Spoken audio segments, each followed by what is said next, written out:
a one and done acute circumstance that we can treat. And if we don't have the experience, we can't understand, it's easier for us to pretend and deny and not address, which is, I think, how we got ourselves here. Another gap that is really critical, and you brought it up, is our care is siloed. So we address the opiate epidemic and overdoses with one pot of money and one group of services. And then we address suicide prevention with another pot of money and another group of services, and they don't collaborate. We don't bring them together. In my own state, within the Department of Mental Health, you have substance abuse services and you have mental health services, and they generally don't play together. And these are good people working hard, but it's all siloed. Yet these are both preventable deaths. And those are the two types of death that are driving the decline in the American lifespan. If I can add to that. So another area that's siloed, and as a fellow War College grad, I didn't have enough abuse, and so I'm actually pursuing my doctorate now. And one of the things in public policy, and one of the things I've been looking at is this correlation between combat exposure and veteran suicide. And at first I thought it was just generic combat exposure, and then I realized it was more and more the issue of the intensity of the combat exposure. But what the VA has been doing a lot of research on and has been showing up lately is the issue of moral injury. Either that the veteran in the combat did something of which they are now ashamed, did not do something that they should have, or worst of all, when the senior leadership in their units did something which they find morally reprehensible. And then they lose faith in this organization, which, oftentimes has a level of connectedness that approaches a family or an issue of faith. And so, and one of the things, and the VA has its own chaplains corps. But it's difficult to bring the chaplains into that mental health. When I was going through my rehabilitation, the second person I met was a chaplain, and luckily my neuropsychiatrist realized that this guy's important to him, and they integrated that chaplain into my mental health training, my mental health counseling. But I don't know if that's the norm. And so as we grow in the issue of identifying the issue of moral injury, which oftentimes presents itself like PTSD, but the treatment for PTSD can actually intensify the moral injury because it makes you relive the moral injury rather than relive the traumatic experience. We may be missing an opportunity to really address this. And I think we need to look at how we're going to integrate faith-based, normative, qualitative issues into what is traditionally an evidence-based, quantitative, empirical way of treating. So you reference a lot of the VA studies. Carl, if I'm looking at as a state agency, how do I solve a problem in a Commonwealth as large as Pennsylvania with 800,000 veterans? How do I work consistently? We work on the Governor's Challenge program. How do I impact change at the county and community level where the individuals that are in crisis that need help that need to be connected to their pastors, that need to be connected to the nonprofits and their organizations? What are the gaps there? Well, one of the big gaps is that we don't do enough on the community side. Because if you think about drivers of addiction, drivers of suicide, some of the principal ones are isolation, despair, hopelessness. These are not clinical problems. These are social issues. And we don't have good programs to address those. And so also we have a lot of that siloed and lack of communication within the service arena. So we need to think about that. But we also have to overcome organizational inertia and obstacles. If you want to innovate, you've got to really think about what are the barriers to innovation. No organization likes to change. And Secretary Shulkin said at lunchtime, the organizations don't change from within. They change from without. There has to be pressure for them to change. And so we really need to think about when we try to innovate, what are the barriers to innovation that we have to address? So that lack of collaboration, the mindset of scarcity that we operate from, which no one wants to share their pie because they're afraid of losing what little they have in a world of decreasing resources. So we need to fund it more, but also we need to make sure that people are open to newcomers with new ideas. So Justin, as a newcomer with a bright idea to help local communities with substance use disorder, what would you say some of the barriers and gaps are, and what can we do better to bridge some of those gaps? Yeah, so many things. One being that we need to bring those that are affected to the table and allow their voices to be heard.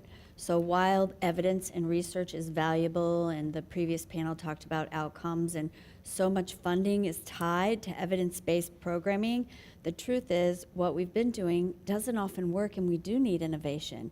So, and we also need to have individuals that are affected at the table, because I can be academic and I can understand mental wellness challenges from an academic standpoint, but if I don't have PTSD, I don't really know what it's like to have that experience. We need to have all the stakeholders involved. So the ones who have an investment because the business community is affected in the same way that the government community is affected. Everyone that has a stake in the game needs to be part of the solution. I'd like to emphasize the importance of that point, because we heard earlier today that we need more evidence-based practice development and promotion and get those into use. We really ignore the practice-based evidence that's out there. We don't go out and find out where the programs are working and then really bring them to see if we can take them to scale and if they work. And that's in part because a lot of the evidence-based practices developed by people like me who were sitting at the university saying, I have a great idea, let's go test it. So we do that part of the science, but we're not enough out in the care settings and the community to determine what are people doing locally to innovate that we never hear about. So my question to you now, Bob, is, I try to find that 18 to 34-year-old population of veterans in Pennsylvania, and I don't always have an easy time to reach them. And besides them knowing that they don't have access, how do we reach out to the veterans, to the combat veterans? How do we reach out to the female veterans? How do we do a better job of connecting, finding them so we can connect them? Well, you go where they are, and they're not at VSO posts. They're online. And the VA just came out with their Sergeant Fox program grants earlier this week. And while the law provided for the VA to be able to do it either by a geographic community or by an affiliative community on a national basis, they decided not to choose the affiliative community approach and only go with the community. And the fact of the matter is that when someone dials 911 or someone dials 988, they don't know where they're calling. They just know to call it. And when someone is sitting down and, look, when I had suicidal ideation issues 10 years ago, the first thing I did was Google. Mm-hmm. So that's where we need to go. And we need to go to affiliative rather than to simply on a community. We're trying to drive so much the county and the municipal level because that's where we've built the infrastructure over the last 50 years. Meanwhile, the rest of society doesn't work that way anymore. And so we got to go where they are. And so that means you want to reach them, you do social media advertising, you do phone advertising. You find IMEI numbers for phones that are leaving places that younger veterans may be hanging out. If you're down in North Carolina, you track all the phones around Fayetteville. If you're in Florida, you track all the phones around Jacksonville or down around Mayport. You go where they are. Regardless of age, veterans usually live close to military dense areas because they're used to that and they're there already.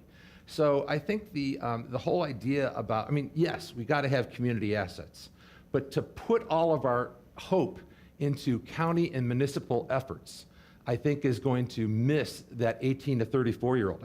Someone that fought in the 2008 surge in Iraq at 25 as, let's say, a first sergeant, they're 39 now. They're almost out of the, they're almost out of the second cohort. So, I think that, we need to go where they are, and that's not physically located. It's electronic. So, and I totally agree with that, and I thank you for that. My question, though, now is if the veteran wants to be profound if they want the help. You know, there are veterans in a population, female veterans, who don't trust the VA. They don't trust the system that's in place. They might only trust a local community provider. How do we bridge that gap? Well, first we have to find the women and get a better idea of what they're going through.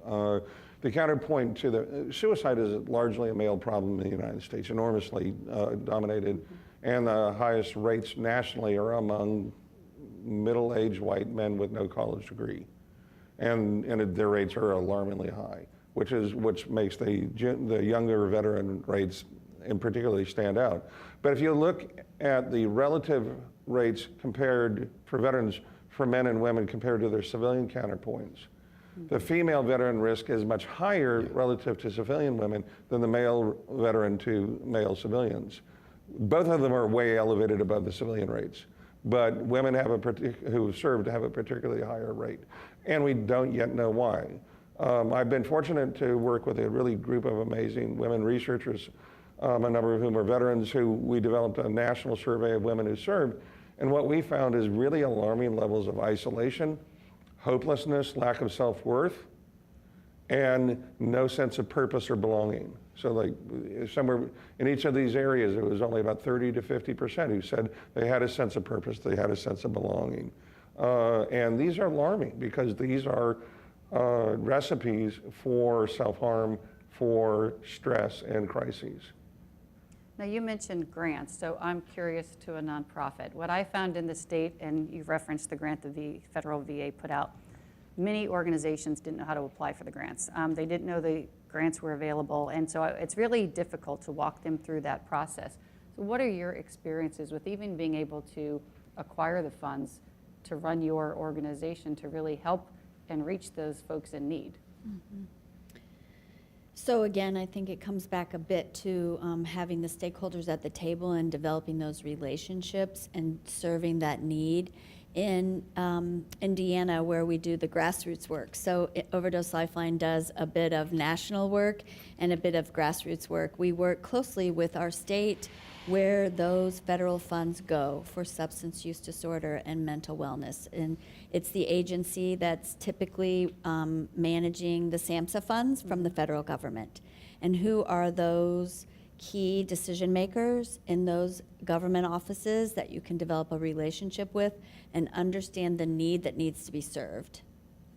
So we spoke about access being a problem, and we talked about the silos that we operate. We take care of homelessness, we get someone off the street, we don't follow up to figure out what their needs are.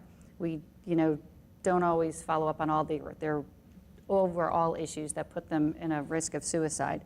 We talked about moral injury.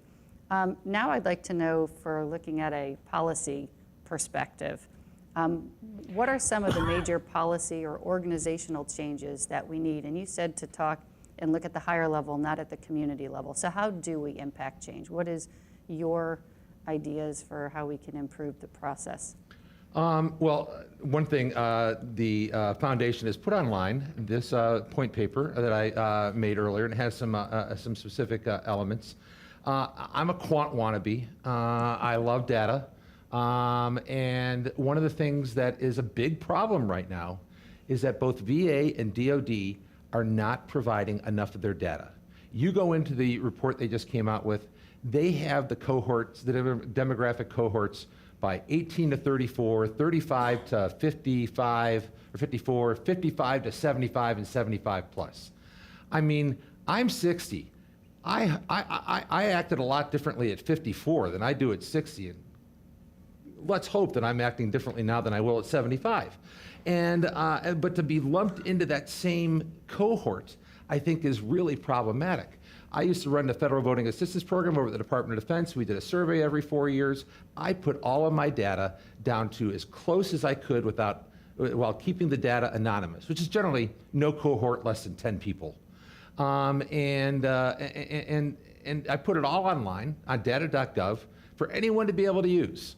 And I'm sure the doctor doesn't have access to that right now, and he has to go around and figure out alternative ways to do that by going to the individual states and getting their death certificate data. So the VA needs to provide this data online. DOD needs to provide this data online. They need to provide it in the smallest and most distinctive cohorts available, and they also need to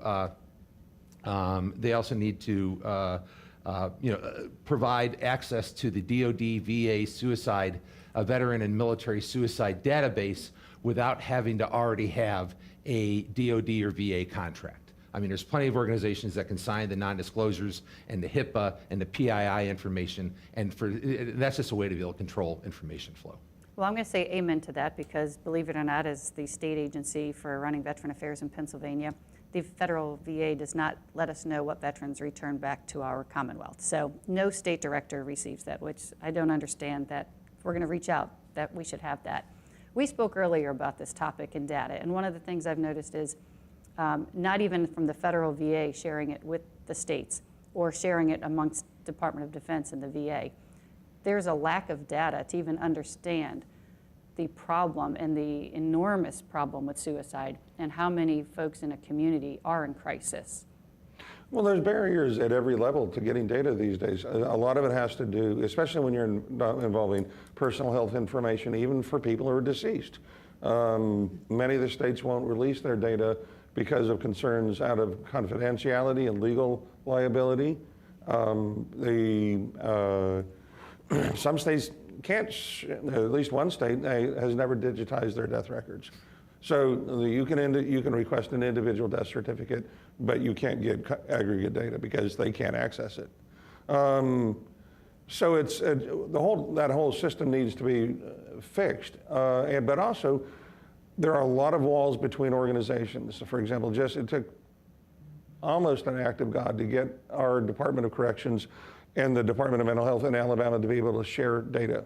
That only happened 2 years ago. And they're finally doing joint projects around mental health. So the barriers to data out of a sense of protection, a sense of protecting the confidentiality of the veterans who are leaving the military, which is what I've heard. Well, we don't want to subject them to all this marketing and all this sort of stuff. But the fact is that we're not sharing data. We're way behind England, Australia, most of Europe. They connect their data systems. We can't. So Justin, could you tell us a little bit about what your organization does? Sure. Overdose Lifeline really works to change the way we approach substance use disorder as a chronic disease of the brain by helping people understand. We try to raise cross-sector knowledge, so as I mentioned earlier, if you have not been affected by substance use disorder or mental wellness challenges, which is the way I like to refer to suicide ideation, and the other things that often are co-occurring with our substance use disorder, we have education available, and we believe that if you are in a leadership position and you do not really understand the science behind the brain, then you can't be an appropriate resource for someone that you're serving. So we have been fortunate enough to train individuals, for example, in the Federal Bureau of Prisons, to help them understand better the disease of the brain as it relates to substance use disorder. And we also, at a grassroots level, provide the overdose reversal drug naloxone and try to help people understand harm reduction as a public health policy approach, that we cannot insist on abstinence and treat any of these co-occurring situations as an acute situation, but rather it's a chronic situation. So going back to the innovative concepts, harm reduction is something we've done for a long time, but we're slower to accept harm reduction as a public health policy for opioid crisis. And you're familiar with many of the policies for the different, where else can we improve policies? The fundamental issue I think, for us all to address is that addiction and suicidality and suicidal thoughts and behaviors are not situated just in the individual. These are ecological problems. People are inherently social. We live in families and communities. And we need to address that. We need to move from responding to crises to preventing crises through promoting well-being and wellness. We don't do that. We don't do it in medicine. We don't do it in behavioral health. We respond to someone who was in crisis. And in general, that's our model. And that's also how fee-for-service systems work. We're not very good. We're great at emergency medicine, for example, in the United States. We're not real great at preventive medicine. And what policies would you see changed? I'm going to talk about something that's a little bit off the line, but I think is having a really big impact. There's something called the VA fiduciary rule. So any rating official and any clinical provider in the VA can determine that a veteran, they don't think the veteran is capable of handling their veterans' benefits. And so they will refer them to the VA fiduciary program.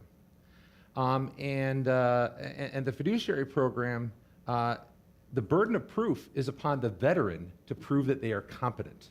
And the veteran has 60 days from the time that the VA sends that veteran that letter to say, you've been referred to the fiduciary program, you have 60 days to prove to us that you are competent, otherwise we're going to appoint someone to handle your VA benefits.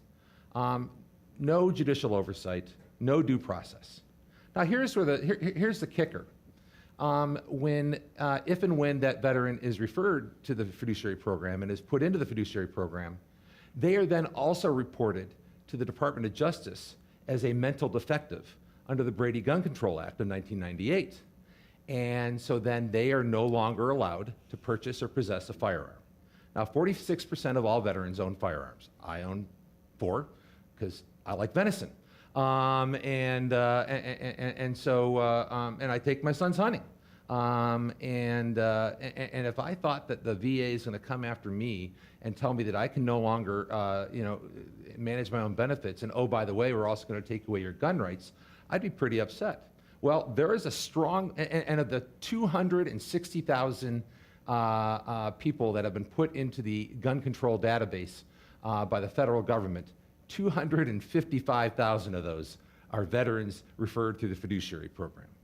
And so there's a lot of veterans that say, I'm not going to go to the VA for mental health care because they're going to refer me to the fiduciary program. And in fact, with the caregiver program, which is a separate program, but one of the things that they were doing during their assessments of the caregiver program was asking about firearms in the household.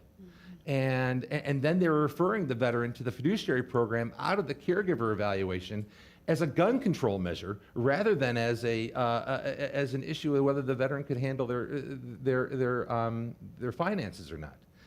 This is driving veterans away. The National Academy of Sciences said this sort of stuff drives veterans away from receiving the mental health care they need.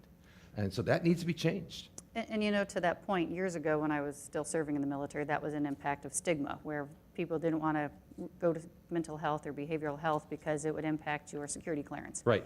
So it's the same problem, and I have heard from many veterans in my state that they were very concerned with red flag laws and potentially not being able to own their firearms. Right. So that is one really good example of stigma that I think collectively we need to address and consider and look at.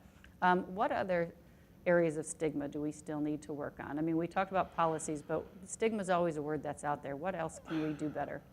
Well, we need to normalize mental health care, and that was said earlier by one of our colleagues. And that's a critical piece where we need to make it standard. There's innovative programs out there that are providing school-based behavioral health as well as physical care. There are innovative programs in the community that are normalizing it. I have a lot of hope for SAMHSA's new Certified Community Behavioral Health Center program, but these are all new and we need to allow them to innovate. And we need to then remove those barriers and resistance to innovation. So there's opportunities for us, but that we really desperately need to follow right now because too many people are dying from the lack of the appropriate support. And I think, Justin, to your point, we all are talking more to normalize mental health, but we don't recognize substance use. We believe that's a choice and that they've fallen down. So what would you say we could do better in that area? Well, I think normalizing it, talking about it, making it a common knowledge that more people suffer from these chronic diseases than other chronic diseases. We have 43 million people affected by substance use disorder in the United States alone. That's a lot of people. Some of those people are in recovery, but we also stigmatize recovery. We don't acknowledge that it's a thing that can happen, and it's not a judgment of your character. So the more we can say me too and normalize it and talk about it, the more we can do for stigma. And the other thing is that we need to think about, it was discussed, I think, at lunch, about the fact that benefits run out. Your approved number of days, and the biggest predictor of recovery is the end of your benefits. And suddenly somebody's caring for you and says, oh yeah, you're fine now, off you go. But we need community continuity of care so that someone can come back when they need it, because much of what we're talking about is episodic anyway. So we're not just discharging, we need to be transitioning people into community support. We also have to make sure the community understands these issues. Right. One of the big barriers in the South is the idea that mental health is somehow related to your faith. And it's an inverse relationship. But in these churches, a colleague of mine is working on outreach to churches and communities in order to address that barrier. He says, why do we tell people to pray harder for their mental health issues when we don't tell them to just pray harder to control their cholesterol? Mm-hmm. Correct, and pharmacies will only allow you to have, mental health medicine for, insurance-wise for a few periods a month, and, they expect you to have brain health fixed in that time. But if you need cholesterol medicine, you can have it for the rest of your life. Definitely an inadequate area there. And so and then again, when we ration care, we don't solve problems. Exactly. I mean, I think that to this point, this is the only disease where we kick someone out of treatment because they have a setback. Right. So if I'm in treatment for my substance use disorder and I happen to use again, they kick me out. We don't do that for any other chronic disease. We adjust your treatment plan. And similarly, for the VA, many of the regions will not allow for the comorbid treatment, inpatient treatment of both PTSD and substance use. You have to be clean and sober before you can go to the inpatient PTSD treatment.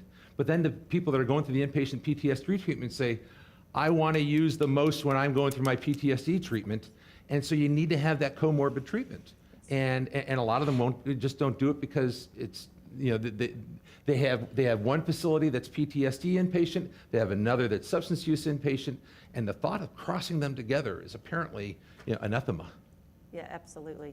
We could sit here all day probably and poke holes at so many of the gaps, and I think we've done a great job identifying a lot of the gaps. So now I would like to hear some of your call to action on some deliverables that we may be able to influence or advocate for. I think one of the very first things we need to do is improve our knowledge of causes of death. The death record system is broken. Mm-hmm. We need to have better trained coroners, more medical examiners. There's a huge national shortage of medical examiners. But we also need to make sure that we've got quality data that's being shared all the way up to the federal level and back from the feds. So really, the data, that we don't even know who the veterans are accurately. And so there's a big gap in the death records about who's actually a veteran. And so a lot of veterans aren't even being recognized. So we're missing that piece. A lot of suicides, which might have been, most suicides are always, most overdoses are ruled as non-suicides if they're lethal, because how do we know intent was there? But we still also rely on very archaic level understandings and evidentiary rules. So that needs to get fixed enormously. The other thing is make it easier for agencies and states and communities to share data. That's a critical part from my perspective. But then, as Shubham says, data is awesome. And so that's my perspective. And we need to allow innovation, which means we need to not rely on the same group of people over and over. We need to let new groups and new businesses, people with innovative ideas, and get past that, which means more resources. Mm-hmm. Because as long as we have what I said earlier, that mindset of scarcity, it's really hard to innovate. Right. Justin? Yes, to his point, some coroners in some states don't have to have any medical background. And we don't have funding to do full screen toxicology reports on their deaths, so we don't always know. We do the first cause, right? We don't spend a lot of time with opioid fatality review teams or suicide fatality review teams to understand, the string of where we could have intervened previously in a doctor's office or otherwise. The data sharing is important. I think going back to the point about connection, we really could invest some time in raising social capital and recovery capital and understanding that piece around recovery that I do tend to isolate if I suffer from these challenges, and how can we raise the social capital for that individual, understanding that if I'm afraid I can't eat, then I cannot begin to manage higher level thinking. One quick thing about policy that I was reminded of is that the HIPAA law, I'm sure, serves a great many purposes, but it interferes when so many things, when our children and our loved ones are adults and we don't get the information about why they had an emergency room visit, and there's a missed opportunity for intervention there too. So if there's a way that we can adjust that HIPAA rule so that we could have reporting to the caregivers and the loved ones of individuals. Yeah, I think families are critically important, and I Yes. think we don't even, and I'm sure you can speak to the experience when you experienced going through the VA and going through counseling and getting help. They don't normally bring the families in. They'll bring the Correct. first sergeants in, they'll bring your commanders in, but the people who are living with you day to day need to understand what's going on, and I agree, if it's HIPAA or not, that the families need to be part of that solution. Along the lines of the emergency versus preventative care, I'll say, when I went to the VA's polytrauma rehabilitation program, it was first rate. And I know that for people that know me in this town, my speaking well of the VA is tectonic plates are shifting, cats and dogs are living together. So, and someone said to me once, the VA is great at moving mountains, but you ask them to shovel a couple of loads of dirt and the wheels fall off the truck. And that's been my experience. Along those lines of policy, though, and this is one for you as Deputy TAG, the fact that reserve component, Guard and Reserve, lose their TRICARE 6 months after they return from deployment. And most of these either mental health or moral injury issues don't enunciate themselves for maybe years later, and now they don't have access to that TRICARE anymore. And most mental health professionals will not take civilian health insurance. And so, and they can't afford to pay out of pocket. And so, that needs, we need to figure out a way to be able to provide the reserve component continued access to mental and behavioral health, even after their TRICARE runs out. And then I already went over my recommendations of policy. I joked at the Mayhugh Foundation that I was going to bring my 67 PowerPoint slides of proposals, but don't worry, folks, I didn't do that to you. But the data, we need to resume tracking combat-exposed veterans, and not just the suicide data, but the mental health issues and the moral injury issues. And then we need to figure out a way to integrate, even more so, the chaplains into that mental health in order to be able to identify and assist with moral injury issues. And how do you take that same advice to the community levels? The tracking is really critical. If you just even think about your own constituencies, what happens when someone leaves the Guard? You don't know where they are. We don't have a system that engages with them once they leave. So once they leave the Guard, they're gone and they're out of sight. And then you only know if someone took their own life, for example, if someone calls you up and say, "Do you know what happened to Joe?" And that's a big issue, is continuity of care. We need to think about how to make sure that we're supporting people in a holistic approach. And so we know if someone has been in combat, but also we need to know histories of addiction and what might have caused that. So, or what are the childhood experiences to trauma? We don't do enough of that to bring those pieces in. And you need to build trust. There's a lot of distrust between the community and the providers. I live in the state that brought us the Tuskegee syphilis study and all the fun stuff with that, where there's huge distrust among the minority population of research and of care. So how do you bring that to the fore and address that and say we respect that and here's what we're trying to do to engage it? So, You talk about communities of color. The VA did actually look at by ethnicity and race in this last study, and it's in the point paper that they put up online. But significant variation between white and other, whites were 140% greater suicide rate than black veterans, 325% greater than multiple race veterans, 84% greater than Hispanic veterans. What is it in those communities that's driving, keeping their suicide rates so much lower? And how can we, if possible, export those factors in those communities into the white communities? I think that's where the data is key, right, and critical, so you can do the analytics. Without Right. the data, we can't analyze. Now, that's the veteran population. I'd be curious, is that the same on the civilian population? well, actually, yeah. So in the United States, white men are a higher risk than pretty much everybody for suicide. But the big divider is protective factor is higher education, but also you need to think about there's just an enormous amount of community differences in the civilian communities. And so then what are the supports that are helping? Because nationally the rates for suicide among African Americans is much lower than that of whites. So what are the community differences? Where are these, think about our children. The world changed for them with the internet. And we as adults, no one in this room has any idea of what they're going through really on a daily basis. We need to build more community support for those kids who are, I think suicide is now the second leading cause of death for adolescents, which is just astoundingly alarming.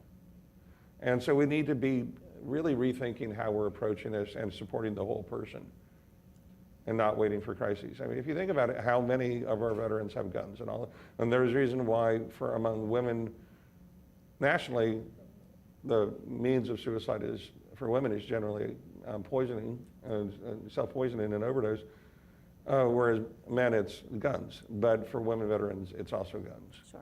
So, we look at these different aspects of socialization and support. We've really got to think hard about those, about that holistic perspective. No, I agree. When I sit here and I listen to all of us talk and I'm digesting it, thinking, okay, how can I take some of this and how can I do something positive in one of my Carbon County in Pennsylvania, which had the highest suicide rate. I'm trying to figure out the deliverables if I were to sit down with their mayor on how to identify all the resources. So people tell me all the time that the problem isn't that there's not resources, that we have plenty of resources. There's federal funding, there's state funding, just getting people to care. But are there really enough resources? And where are the gaps in the resources that we need in those communities besides homeless shelters and behavioral health counselors? What gap in the resources that you all have experienced is what's missing in some of those communities? Just one simple gap from me is the meeting them where they are that was already mentioned, being available 24/7 as opposed to 9 to 5, right? Because that's a barrier. And I'm not as willing maybe to go to a government building during business hours that I might be willing to go to a nonprofit or a grassroots after hours because of that shame and stigma. So again, that's the simple gap, is just making yourself available more readily than when it's convenient always for the government and the business. So should it be more of a government job or private-public partnerships like we're relying on, trying to help them get the funds? Is that where the gap is? I think you need to go where they are, and and especially for younger veterans, they're not as involved with the government as older veterans may be. I mean, and I think, look, I'm a big believer in military personnel saying to fellow military personnel, it is all right to not be all right. We do things that are pretty screwed up. Combat itself is a fundamentally dysfunctional, aspect of the military's life. And to think that you're going to walk out of that without, that impacting you is folly. And so I think that, but where I have found my greatest benefit from the counseling that I have received is in faith-based counseling. And so I think that, really engaging centers of faith, I think is good. Because you want to talk about, where people will go, where more people will go more often, more regularly than anywhere else, it's their house of worship, to the extent they are. To the extent they are, of faith. And I don't know what the alternative is for someone that's not of faith, but there's probably something that they go to all the time. And it's probably not a government agency. Right, exactly. So we only have a few minutes left, but I would like to get all of your closing comments. I'm sure there's something I didn't ask you. I'm sure there's something you would like to bring up and add another point in your call to action. So I'm going to ask the three of you to give me some other remarks and see if we have any other conversations we'd like to have. I'll start with Bob. Last weekend, the America Warriors Partnership also came out with a study on, and I think University of Alabama was involved on that. Really interesting study. Now, whether it's applicable nationwide or not is a different matter, but they went to 8 states, and apparently they found some really good, they did a deep dive on the data and found in those states that the states were underreporting what they believed to be suicide by any veterans by anywhere from, I think, 7 to 37%, or maybe 12 to 37%, something like that, and it averaged out to about 25%, and that's substantial. And this probably drives to the doctor's comments about the inadequacy of the coroner process and the records, but we need to look at that report. We need to figure out where why there is such a huge difference between what AWP came up with and what the VA is saying. Agree.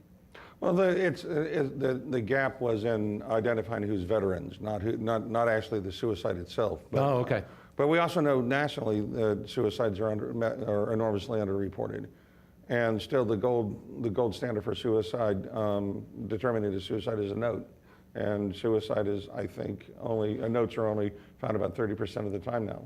And it's declining because of social media and so forth. So unless there's a statement that I'm going to end my life, it's certainly not going to be called that. So I think really what we need to do is we need to do what I call the 3 C's of prevention, which is we need to connect people. We need to connect people to care. We need to connect organizations to each other. We need to connect with communities. We need to collaborate. We don't do that. Mm-hmm. And lastly, we've got to communicate. We need to share data. We need to share policies. We need to identify what works in one area and see if it's going to work elsewhere. So it's the 3 C's of change is how I view it. At all areas of governments, federal, state, local, Yeah. interagencies, private-public partnership, the 3 C's, everyone can apply that. Mm-hmm. Yes. And you?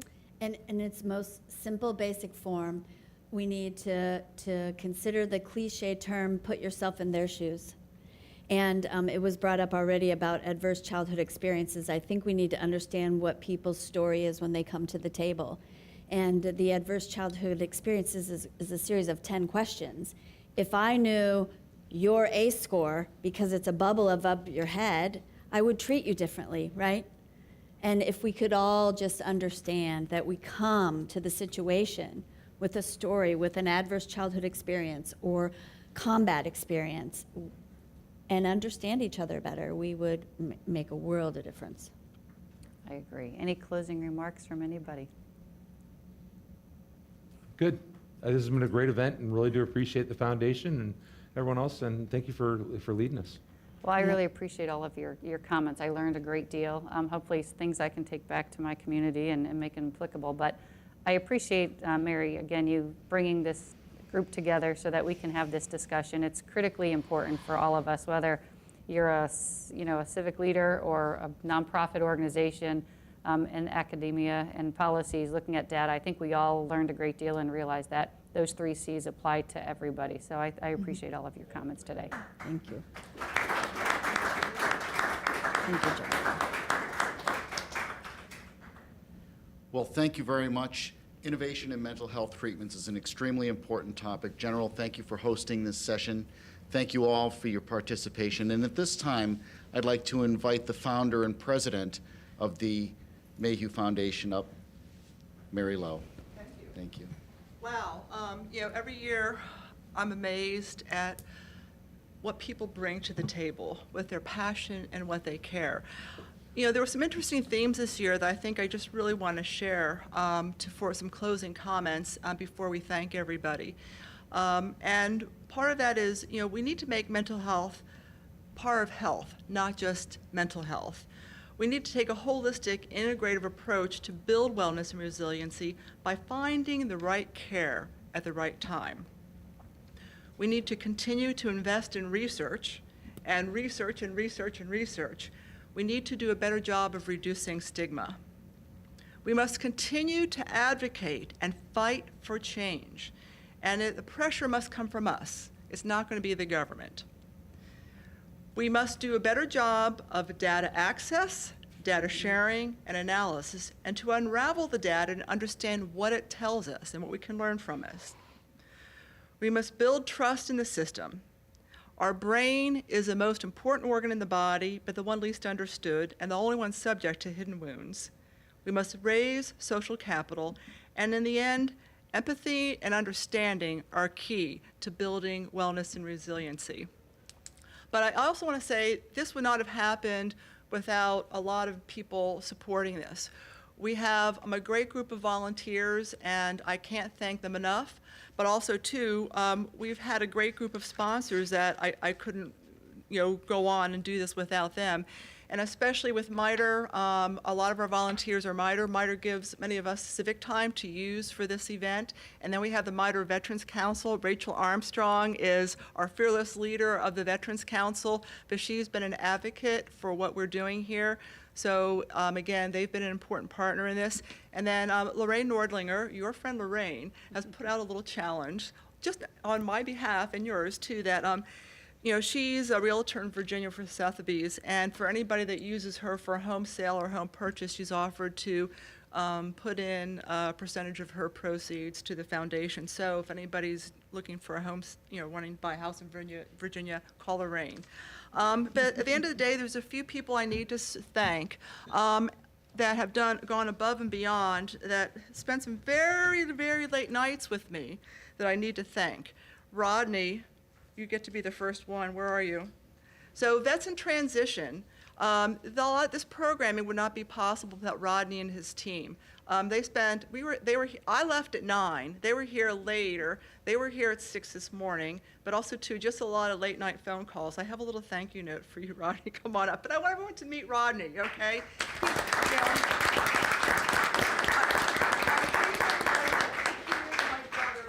But we really are, because it's your passion and caring for this veteran community and for just making our community better, which is why you're really my brother.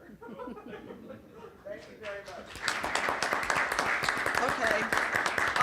Christine, where are you? Okay, so Christine Emery has been a special advisor to the board for many years, but also too, a lot of this wouldn't happen because she's helped me fill in a lot of gaps. I just could not have done it without her organizing people and doing some of the things I'm doing. So I want everyone to make sure they recognize and thank Christine.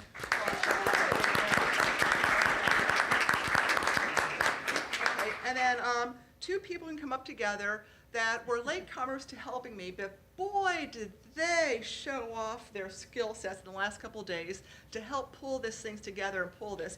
Kate and Jennifer, could you come up real quickly? And I think they're going to be new sisters in arms with me. So come on up. But I want to thank you too, because they put in some late nights with me also. I'm pulling this event off.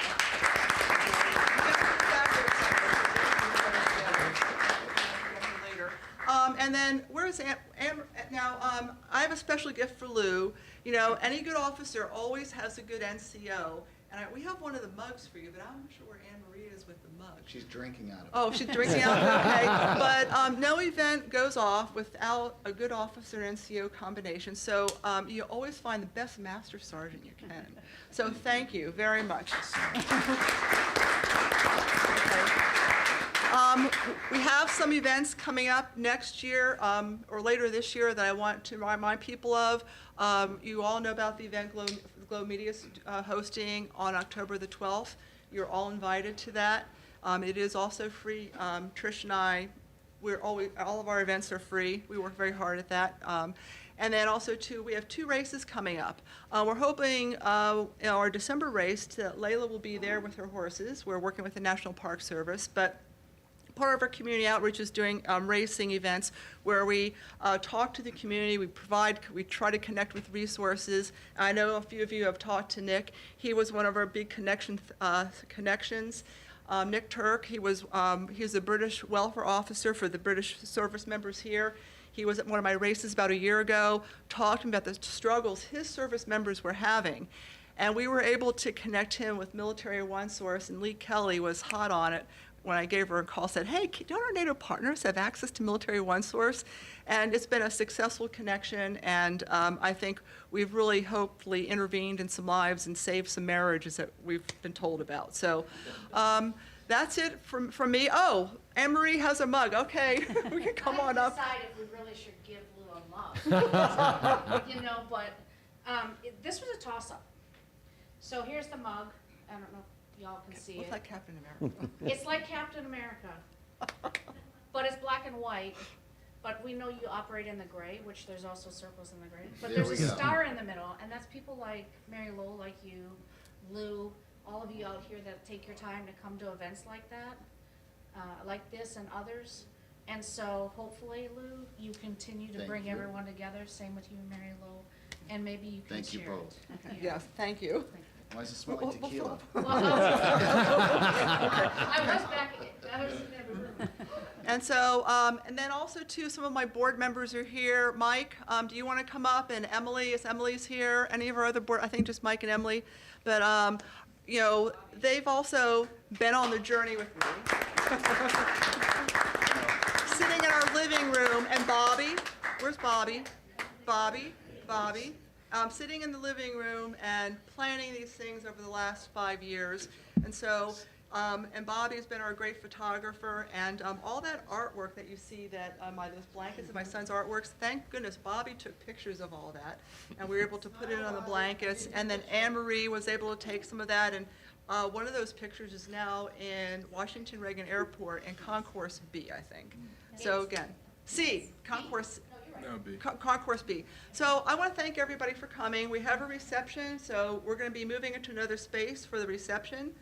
And Christine, did you have? Pictures of that panel. Pictures of this panel. And we'll do pictures of the panel, of course. But thank you very much for coming today, and that closes out the 2022 Family Hero.